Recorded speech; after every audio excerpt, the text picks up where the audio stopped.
Okay, I think we're ready to get started again here. Our next speaker is AC Karinia from SpaceWorks Engineering. This is, I think, the third Space Frontier Foundation event. Yeah, there's Space Frontier and Space Foundation. I always mix those two up. This is the, yeah, right, exactly. This is the third Space Frontier Foundation that I've seen AC at. And what I really like about him and about SpaceWorks Engineering is that they're focusing a huge amount of their energy trying to understand what's going on in this industry, what's going on with this subset of aerospace, and why companies like the ones that almost all of us are involved in have the potential to change everything that's going on.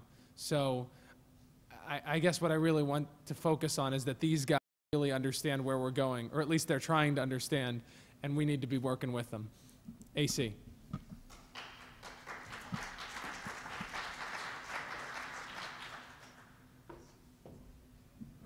Good afternoon. Thanks for sticking around. I'm AC Karinia from SpaceWorks Engineering, and today I'll go over a quick introduction, a brief introduction of SpaceWorks itself. What do we do? And then get more detail and into more depth in terms of future space markets. In particular, today I'm going to address suborbital space tourism and actually in more depth the COTS ISS servicing market in a post-2010 environment. So, let's see.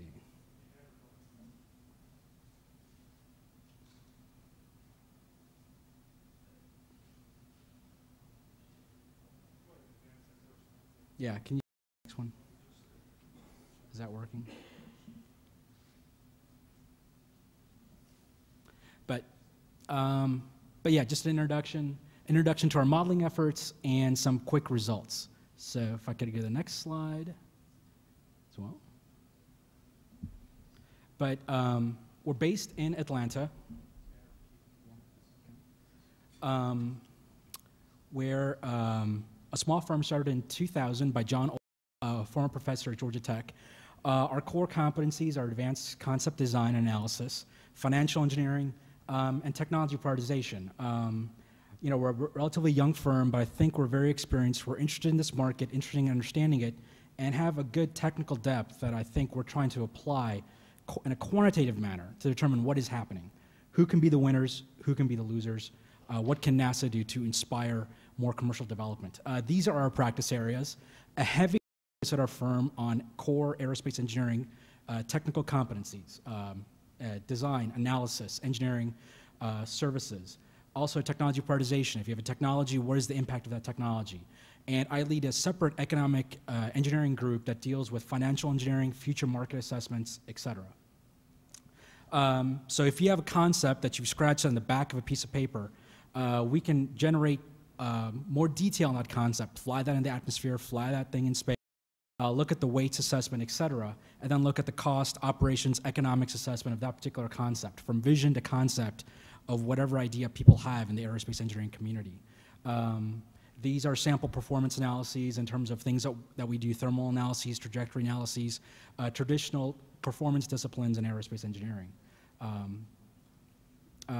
This is an example of, the next few slides are recent examples of stuff we've done. This is a military space planes concept we've worked on for Wright-Patterson Air Force Base in the year 2025, a turbine-based combined cycle, reusable launch vehicle with an expendable upper stage and kind of a mini space shuttle space maneuver vehicle up on top. This is another military space plane concept called Sentinel that we developed also for AFRL. This is rocket-based combined cycle in this particular case. Once again in the year 2025 for a mini space shuttle payload. This is, I want to point this out. This is a recent study we just did, and it's available on our website, of a responsive space access launch vehicle actually using a Falcon 1 upper stage, a Falcon 1 as the upper stage of a reusable booster.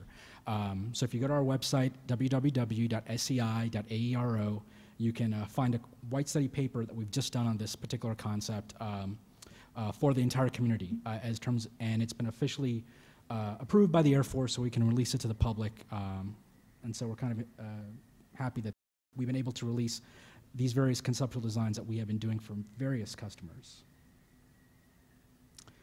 So what about our economic analysis expertise? And so we have multiple models that we use in terms of economic analysis. We have multiple projects that we're working on, funded projects, specifically for NASA. Specifically, we've been working on a 1.5-year-long project called the Economic Development of Space, where we've been developing agent-based market model simulations of space tourism and the International Space Station support market. In addition, we have another NASA grant, an SBIR contract, to look at future orbital space tourism markets and propellant depots. And we're just finishing up that study right now for NASA. And there are multiple papers on our website related to all these projects with results from all these previous studies.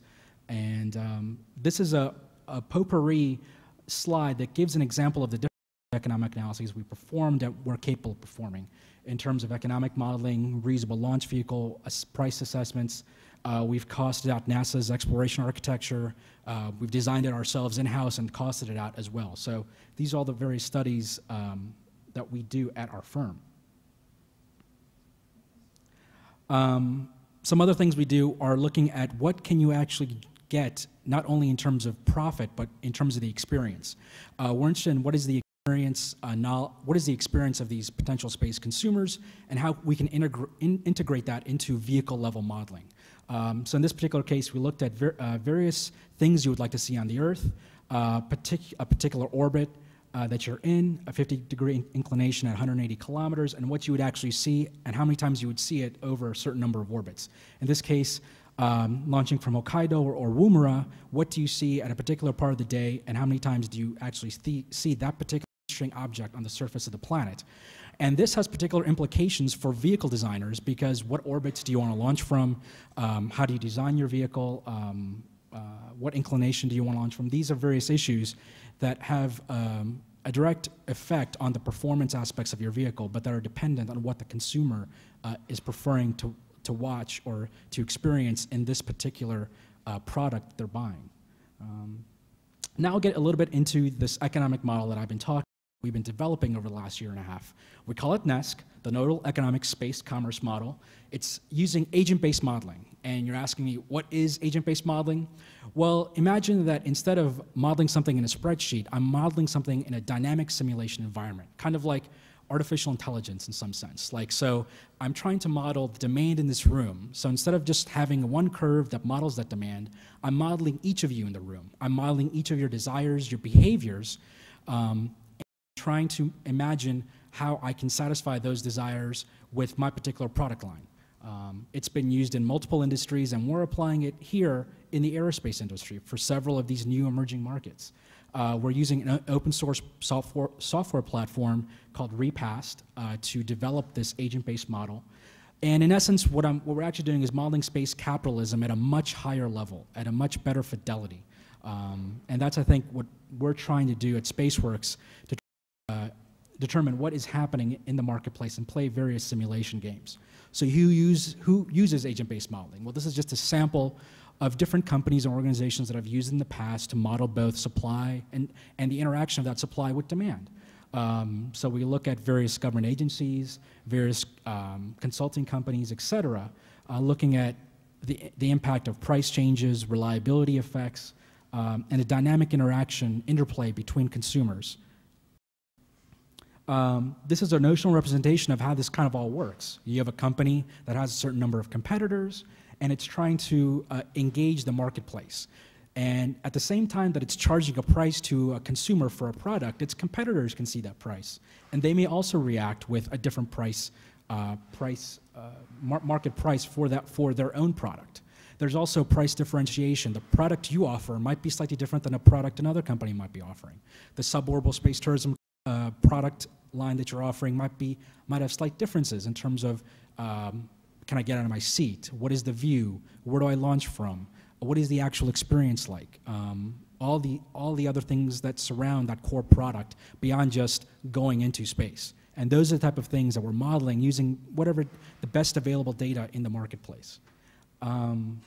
So modeling suborbital space tourism, and I'll go over this quickly because I want to focus on COTS for my particular presentation today, but on our website on all this. But this is a screenshot of the model. You open it up on your PC, and this is kind of what it looks like, a GUI interface. And basically, there's boxes where you put in parameters that describe your suborbital space tourism company. What is the cost structure? What's the weighted average cost of capital? How does it compare vis-a-vis reliability? How does it compare vis-a-vis the windows that you have? How does it compare in terms of, can I get out of my seat? So these are various factors you input in for various companies. And then you see what's the output result. How many customers do I get per year based on a particular fleet size and particular turnaround time, et cetera. And we've done this for 2, 3, 4, 5 companies. And this is a snapshot of one particular run. This is not representative of the current suborbital space tourism industry, but I wanted to show the kind of outputs and process that we can run for companies out there in this emerging marketplace. So in this case, we're looking at 2 different effects. One is, what if I have more than one product line in the suborbital space tourism market? And another is, what if I come in a little bit later than my competitor in terms of the suborbital space tourism market? So on the left-hand side, we see the effect of that competition, where in this particular case, we're modeling 3 companies. One is a kind of a higher-end, a little bit more expensive product, but the product offers you a little bit more. You have larger windows. You can get out of your seat. It has a higher perceived reliability. Then there's a lower operator, where it doesn't have as many seats, the windows aren't as big, et cetera. And we look at maybe who can win, who makes profit over a sustained period of time. And that's what we're interested in. What is the discounted cash flow of that particular project? Because if that's above 0, then that means it's a product we should initiate and invest in. In this particular simulation, for our particular assumptions, 2 of the companies did make money over a sustained period of time, and the projects that financial people should invest in, the NPV is positive. A middle-level competitor in this particular simulation did not turn out to do so well, and it had its NPVs below 100 million after a decade or so of being in this marketplace. But this is representative of in our model having several space tourism companies and 50,000 agents that represent 50,000 customers. So we look at the total number of people who can afford this product, the total number of people who are physically able to take advantage of this product, and the people who may be interested in that particular product. So subdividing and looking at world wealth surveys, you look at how many people can actually afford this product, and we can change that number, but in this particular simulation, we had 50,000 consumers that these companies could each attract. And so we have 50,000 consumers and 3 companies interacting in this marketplace on a yearly basis. And this kind of simulation takes maybe an hour or 2 hours to run with all these particular agents on a very advanced computer, PC. So these are some initial preliminary observations of the suborbital space tourism market. From our different simulations, we definitely think 2 companies can be profitable. Caveats, that's based on the assumptions we have.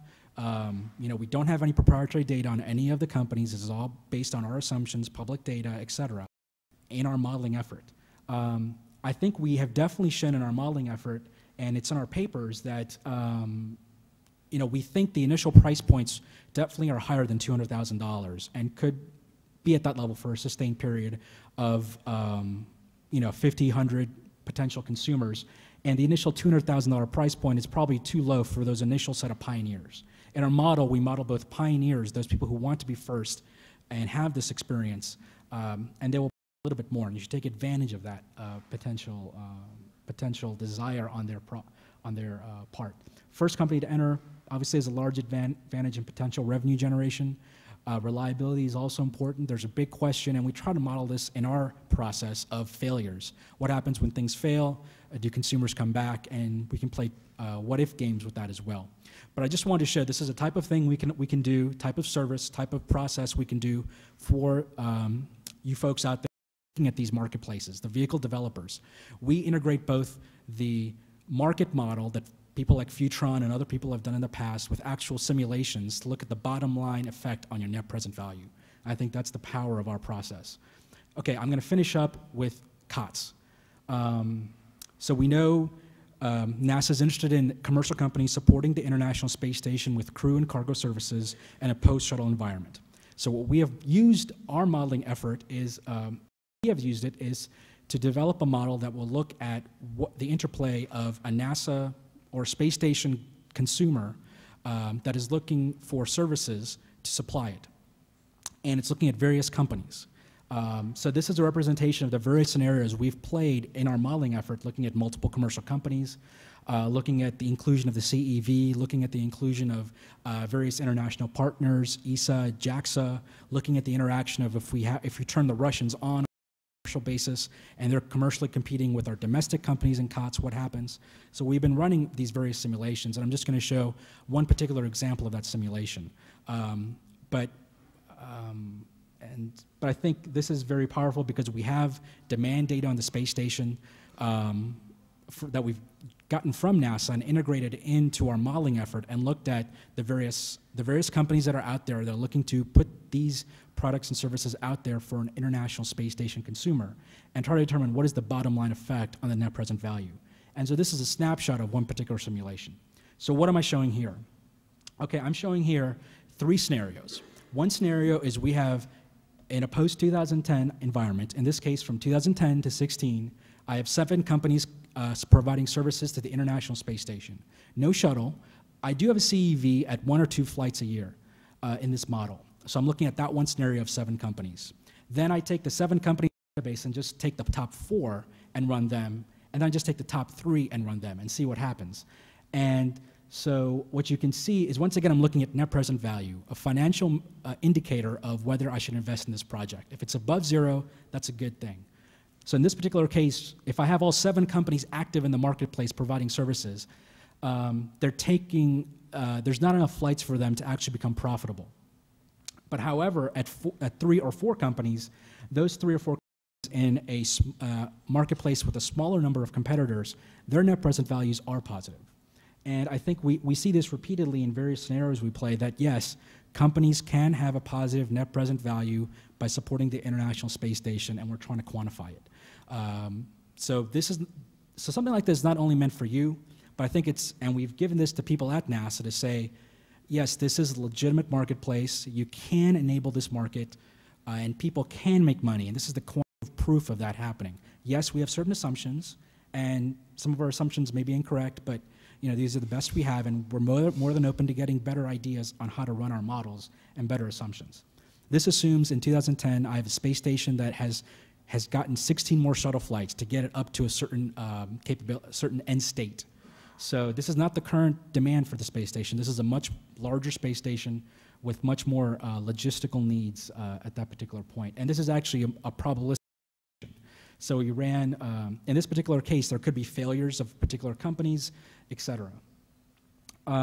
So these are the Monte Carlo distributions. So we ran an uncertainty analysis and looked at what is the mean price I charge. What is the mean price these companies charge the International Space Station to deliver this cargo? In this particular case, we have about $31,000 a kilogram and about $37 million per passenger to the International Space Station, the mean price, based on failures of companies, et cetera. On the bottom, the 3 figures in the bottom show the net present value distribution. So once again, the means are positive for these 3 companies, and they all make money. And these are projects I should invest in. Now, I'm going to say something. These prices may seem high, but this is a government customer. Obviously, for space tourism customers, this might be slightly different.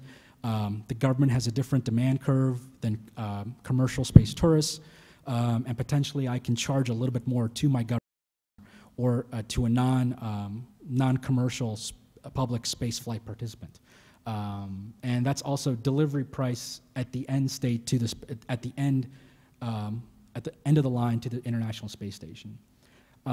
So this is taking all that data and looking at what is the actual cost to the government of providing this service over 7 years, several $billion, and an average and about 14 or so flights a year for a space station that's a little bit larger than we have currently. And so I'll end on my last slide with some particular points. The COTS market, it depends a lot on whether you make money. It depends a lot on what is the end state of the International Space Station. In some sense, if you're a COTS company, you kind of hope that the shuttle remains active and flying because it generates a larger International Space Station. Thus, in 2010, what you're servicing is actually a larger customer, and thus there are more flights required more logistics flights, et cetera. And so that is a very important element in this analysis. What I showed had kind of a more complete space station than the one we have now. I think in multiple simulations have shown companies can make money, the net present value is positive, and over the long term, NASA saves multi-billions of dollars while enabling a multi-billion-dollar industry. And we're quantifying that here. I think more than one company can be financially viable, so that would indicate for COTS, maybe more than one company should be awarded potential revenues. Something else I forgot to mention in our analysis, we actually include about $400 million of development offsets that are reflective of the COTS, NASA COTS money being injected to these companies. Another thing we would say probably to NASA is expect failure. These companies, there will be failure, but you should expect that. But in the long term, you will save billions of dollars, even potentially with these failures. And the cost of your product is a very important element in determining the profitability of your company. So I think that's all I have. And I would just summarize by saying we have this modeling process. We can work with you to examine your particular case. We're providing some of these numbers to NASA on an ad hoc basis and to show that there is some quantitative justification for COTS, to show there's a quantitative justification for the government investing this money in entrepreneurial companies and that they can money and legitimate money, and they should be projects that could be invested in. So that would be all I have. Thank you.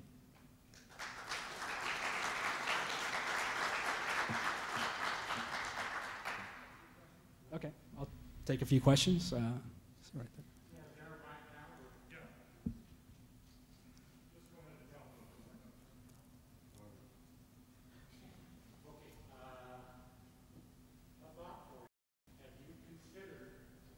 Modeling, you mentioned the space station end state. That is a tricky phrase, okay? Because this agency right now, the only reason we're likely to still stay in it is because of other outside things like international obligations and all that stuff. We're going to end, we already have hundreds of thousands of pounds of aerospace grade materials in that orbit. Outfits like CSI have already shown examples where major pieces of that can be sent towards the moon in that direction anyway from that space station orbit. Have you considered modeling like a post-2012, post-2015, what's the economic value of all those hundreds of thousands of pounds of aerospace grade materials, either in whole or subsystems or as materials, especially if they can be sent pretty much anywhere else in the Earth moon system that they might be. Right now, NASA, the agency does not have a coherent, intelligent plan for a post-space station, and it's just, other than bringing as much stuff down as they can, and that's not necessarily the right direction for it, because that's expensive stuff up there, whether it's working or just as materials. So will you consider that? It's just a thought. Okay, thanks. That's a good point. I think my perspective is we were just looking at a post-2010 environment for a few years, because that is what COTS is looking to after the demonstration phase for crew and cargo services. So I think we were focused on that near-term market. So, did I understand your numbers correctly in that you're saying that a government seat to the ISS should cost $37 million? I think what we're saying is that if you look, before I answer that, in our modeling effort, if we put in the Russians, they blow away everybody. They just blow away everybody. And now, if NASA really wants to save a lot of money, the modeling shows just use the Russians. I mean, so I think our modeling effort is looking at our best assumptions of what is the cost structure of the COTS companies, what is the financial weighted average cost of capital they need, and that could be incorrect.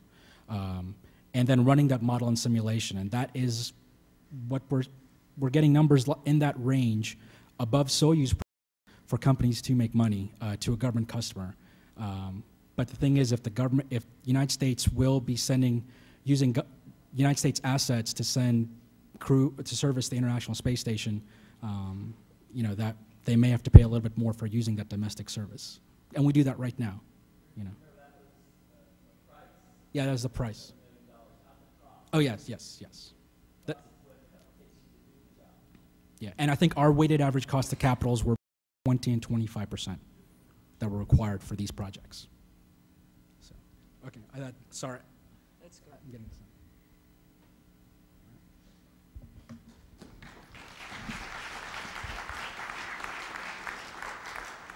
Thanks a lot, AC. Oh, and remember, you know,